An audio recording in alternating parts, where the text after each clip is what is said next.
Class में आप देखने वाले हैं बीए फर्स्ट सेमेस्टर हिंदी साहित्य के मोस्ट इम्पॉर्टेंट क्वेश्चंस या मोस्ट इम्पॉर्टेंट टॉपिक्स। साथ ही बहुत ही ईजी तरीके से इसका आंसर भी देखेंगे जो कि आपके एग्ज़ाम में ज़रूर से पूछे जाते हैं। लास्ट तक ध्यान से देखिए क्लास को। आइए स्टार्ट करते हैं। सबसे पहला हम देखेंगे गद्य के जो भी इम्पोर्टेंट क्वेश्चन हैं आपके एग्ज़ाम में ज़रूर से पूछे जाते हैं। सबसे पहला आता है प्रेमचंद्र। प्रेमचंद्र जो हैं वो उनकी रचना याद कर लीजिए और इनके साहित्य का उद्देश्य क्या क्या है। प्रेमचंद्र की बहुत ही एक पॉपुलर जो रचना है, कहानी है, वो है गोधान। और इनके साहित्य का उद्देश्य क्या रहा है कहानियों का, तो ये मुख्य रूप से समाज में जो गरीब और शोषित लोग हैं इन सभी की जीवन को चित्रित किया है अपनी रचनाओं में, और समाज सुधार के लिए भी कहानियों के माध्यम से प्रयास किया है, समाज में सुधार के लिए। दूसरे राइटर आ जाते हैं हरिशंकर परसाई। इनसे क्वेश्चन पूछा जाता है जो कि राइटर हैं निठल्ले की डायरी। बहुत इंपॉर्टेंट ये रचना है इनकी, याद कर लीजिएगा। रामचंद्र शुक्ल जो कि हिंदी साहित्य का इतिहास, इन्होंने इतिहास को बांटा हुआ है हिंदी साहित्य के। तो ये क्वेश्चन आता है कि हिंदी साहित्य के इतिहास को मुख्य रूप से किसने बांटा है, तो आप लिख दीजिएगा रामचंद्र शुक्ल। फिर आते हैं हजारी प्रसाद द्विवेदी जो कि ये गद्य के लेखक हैं, जो कि मुख्य रूप से इन्होंने निबंध पर रचनाएं की हैं। ये एक चिंतनशील कवि हैं, इन्हें बहुत ही बड़ा निबंधकार ये जाने जाते हैं, आचार्य हजारी प्रसाद द्विवेदी। अब हम देखेंगे पद्य यानी पोएट्री से जो बहुत ही इंपॉर्टेंट क्वेश्चन पूछे जाते हैं, जिन जिन कवियों से पूछे जाते हैं, कवियों से रिलेटेड। सूरदास से क्वेश्चन बहुत ही ज़्यादा फेवरेट क्वेश्चन आता है कि सूरदास जो है वो याद रखिए भक्ति काव्य के कवि हैं, कृष्ण भक्ति शाखा के। कृष्ण की लीलाओं पर इन्होंने बहुत ही ज़्यादा पद लिखे हैं। फिर आते हैं तुलसीदास जो कि राम भक्त हैं, और इन्होंने जो है रामचरितमानस और भक्ति और नीति पर रचनाएं की हैं।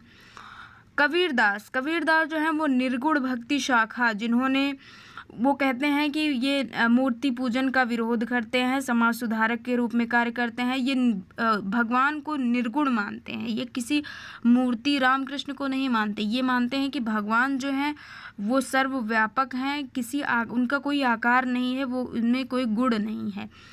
गुण फिर ये इनकी प्रमुख रचनाएं साखी हैं, दोहे हैं। फिर आते हैं अगले राइटर जयशंकर प्रसाद से रिलेटेड क्वेश्चन आता है, तो जयशंकर प्रसाद एक छायावादी युग के कवि हैं।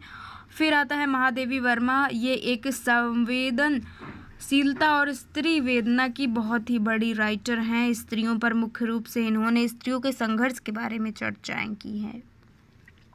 अभी तक हमने जो क्वेश्चंस देखिए वो बहुत ही इंपॉर्टेंट क्वेश्चंस है। अब हम देखेंगे कि अगर ये क्वेश्चन आपके लॉन्ग शॉर्ट किसी भी क्वेश्चन में आता है तो वर्ड लिमिट के साथ और बहुत ही अच्छे से कैसे आप उत्तर लिखेंगे जिससे आपको पूरे नंबर जो हैं मिलेंगे। तो ध्यान से बस आप देखिए और समझिए। तो लॉन्ग क्वेश्चन में मान लीजिए क्वेश्चन आ जाता है तो एग्जाम में किस स्टाइल से आपको लिखना है ये देखिए। जैसे कि मान लीजिए आ जाए कि प्रेमचंद्र के हिंदी साहित्य का क्या उद्देश्य है, ये क्वेश्चन आता भी बहुत ज़्यादा है। तो सबसे पहले आपको लॉन्ग में पूछा जाएगा तो आप परिचय लिखेंगे, इंट्रोडक्शन लिखेंगे। तो प्रेमचंद्र जो हैं इन्होंने जो साहित्य की रचनाएं की हैं इसका मुख्य रूप से यही उद्देश्य है।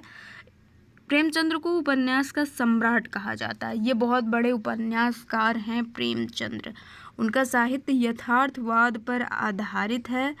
मुख्य बिंदु क्या क्या हैं, ये जो है समाज सुधार उनकी रचनाओं का उद्देश्य है, मुख्य उद्देश्य। दूसरा उद्देश्य क्या है, किसान मजदूर और गरीब की समस्याओं को स्वर देना, उनके बारे में बहुत ज़्यादा रचनाओं में अपनी शामिल की है। उसके बाद ये जाति भेदभाव और शोषण के खिलाफ आवाज़। इन्हें यथार्थवादी क्यों कहा जाता है, क्योंकि ये न केवल समाज सुधार के लिए बल्कि गरीब किसान मजदूर जातिगत भेदभाव शोषण के खिलाफ आवाज़ बहुत व्यापक रूप से इन्होंने अपने साहित्य में सभी चीज़ों को शामिल किया है, इसीलिए इन्हें यथार्थवादी कहा जाता है।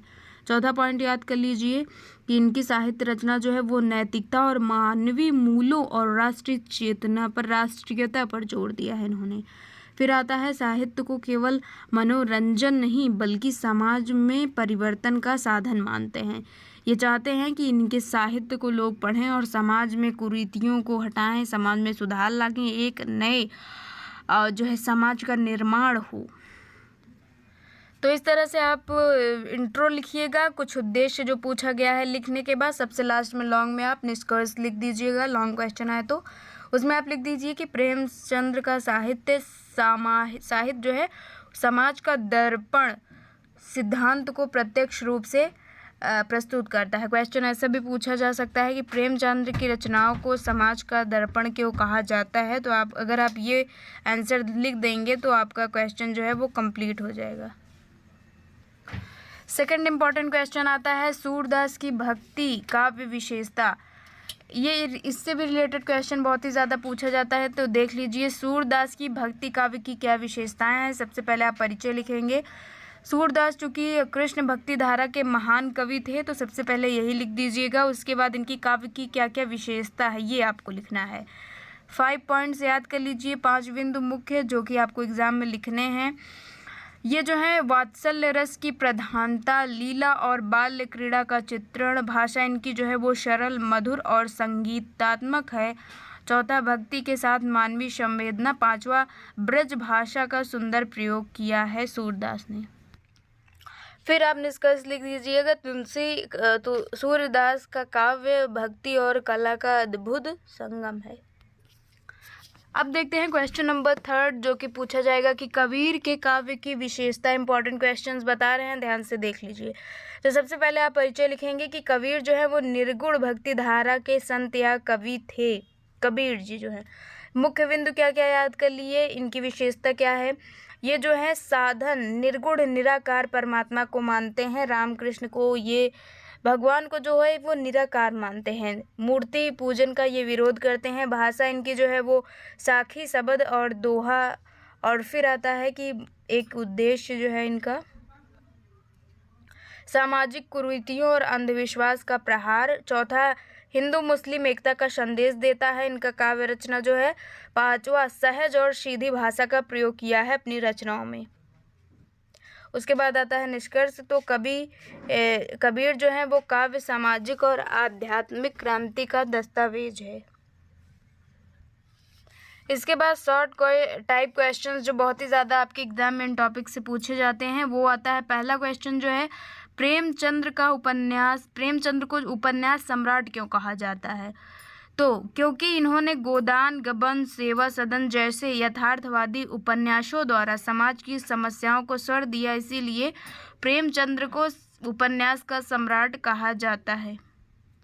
ये इनकी प्रमुख रचनाएं हैं गोदान गबन और सेवा सदन। सब में ना लास्ट में है, तो ये ट्रिक है, आप याद कर लीजिए। और उपन्यास जो है इन्हें उपन्यास सम्राट इसलिए कहा जाता है क्योंकि ये समाज की समस्याओं को स्वर दिया इन्होंने। सेकंड इम्पॉर्टेंट शॉर्ट क्वेश्चन आता है कि महादेवी की कविता की विशेषता बतानी है। महादेवी जो है वो संवेदनशीलता, करुणा, स्त्री पीड़ा और कोमल भावनाओं की अभिव्यक्ति इन्होंने की है। ये इनकी काव्य की कविता की विशेषता है। क्वेश्चन नंबर 3 आता है छायावाद की 4 प्रमुख स्तंभ कौन हैं। तो छायावाद के जो 4 प्रमुख कवि हैं उन्हीं का नाम आपको लिखना है, जैसे कि जयशंकर प्रसाद, सूर्यकांत त्रिपाठी निराला, महादेवी वर्मा और सुमित्रा नंदन पंत। ये 4 जो हैं छायावाद के प्रमुख कवि हैं। क्वेश्चन नंबर 4 कबीर की भक्ति धारा से जुड़े थे। तो ये निर्गुण भक्ति धारा के कवि हैं। सबसे लास्ट इम्पॉर्टेंट क्वेश्चन आता है तुलसीदास की काव्य विशेषता। तुलसीदास बहुत बड़े राम भक्त थे जिन्होंने रामायण का रचना किया है। तो ये राम भक्ति, नीति, सरल भाषा और आदर्श समाज की कल्पना करते हैं। अब आप ट्रिक देख लीजिए आंसर लिखने का। जैसे कि क्वेश्चन लॉन्ग क्वेश्चन है तो पहले आप परिचय लिखेंगे, फिर 4-5 बिंदु लिखेंगे जो क्वेश्चन में मेन पूछा गया है। लास्ट में निष्कर्ष लिख दीजिएगा। कुल मिलाकर 250 से 300 शब्दों में आपका आंसर लिखना होगा। शॉर्ट टाइप क्वेश्चन आता है तो केवल आप परिभाषा लिख दीजिए और विशेषताएं लिख दीजिए कम से कम 50 से 80 शब्दों में। तो इस तरह से थे आपकी हिंदी साहित्य के मोस्ट इंपॉर्टेंट क्वेश्चन आंसर। कोई भी डाउट हो तो कमेंट करके पूछिए और नेक्स्ट टॉपिक के लिए भी आप कमेंट ज़रूर से कर दीजिएगा। मिलते हैं नेक्स्ट क्लास में।